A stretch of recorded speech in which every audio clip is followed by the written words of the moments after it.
সীমান্ত থেকে বাংলাদেশি যুবককে ধরে নিয়ে যাওয়ার অভিযোগ ভারতীয়দের বিরুদ্ধে।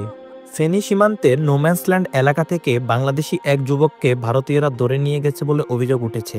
পরে তাকে মারধর করে ভারতীয় পুলিশের কাছে হস্তান্তর করা হয়েছে বলে জানিয়েছেন ফেনীর জেলা প্রশাসক সাইফুল ইসলাম।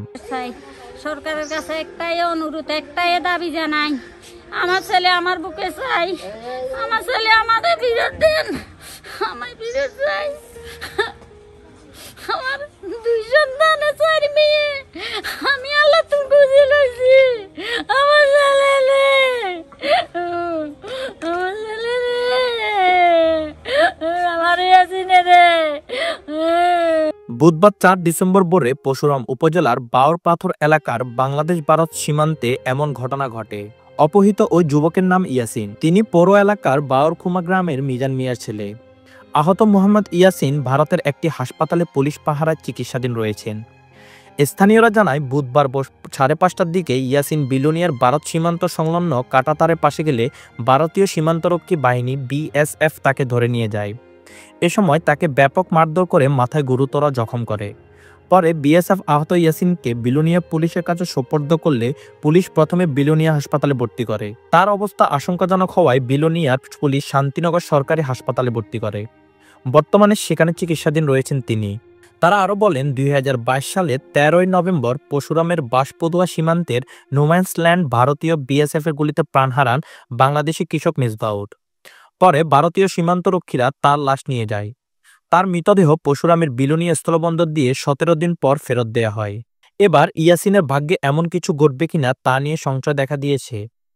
আর একের পর এক এমন ঘটনায় সীমান্তের নোম্যান্সল্যান্ড সংলগ্ন বাংলাদেশ ভূখণ্ডে চাষাবাদ ঝুঁকিতে পড়ছেন স্থানীয়রা। সকালে ধান কাটতে গেছিল, চা নাস্তা করে গেছিল, পরে আসবে বলছিল, আসে নাই।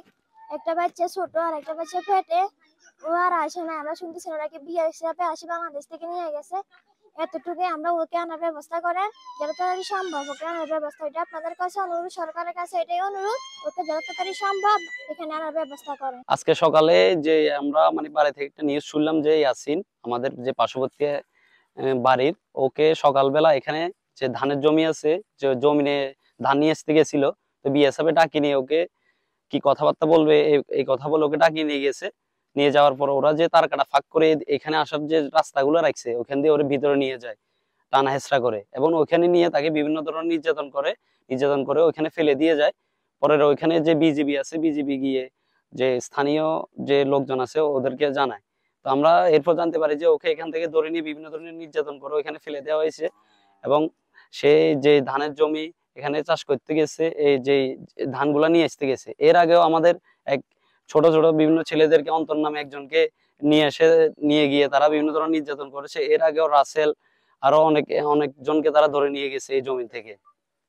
বাকিনা আমার গরু ধান মানতে গেছে, BSF আগুলি ধরে নিয়েছে 0 পয়েন্ট থেকে, মারধর করে ফেলা দিয়েছে। ফেনীর জেলা প্রশাসক সাইফুল ইসলাম এক প্রেস বিজ্ঞপ্তিতে জানিয়েছেন, পরশুরাম উপজেলার বিলোনিয়া সীমান্ত দিয়ে অবৈধভাবে প্রবেশকালে ইয়াসিন 20, পিতা মিজান, গ্রাম বাওরখুমা পৌর এলাকার এক বাংলাদেশি নাগরিক ভারতীয় নাগরিকদের হাতে আটক হন। আটককৃত ব্যক্তিকে ভারতীয় নাগরিকরা ভারতের পুলিশের নিকট হস্তান্তর করেছেন এবং তিনি বর্তমানে ভারতীয় পুলিশের হেফাজতে আছেন। এম কাউসার, নোয়াখালী টিভি। লক্ষ্মীপুর আইডিয়াল আলিম মাদ্রাসা জাগতিক ও নৈতিক ইসলামী শিক্ষার সমন্বয়ে আপনার সন্তানকে সৎ, যোগ্য, আলেমে দ্বীন ও দেশপ্রেমিক সুনাগরিক হিসেবে গড়ে তোলার অঙ্গীকার নিয়ে লক্ষ্মীপুর আইডিয়াল আলিম মাদ্রাসা আছে আপনার পাশে। এখানে প্লে থেকে আলিম পর্যন্ত সাধারণ বিভাগ, বিজ্ঞান বিভাগ, হিফজুল কোরআন ও গার্লস শাখায় ভর্তি চলছে।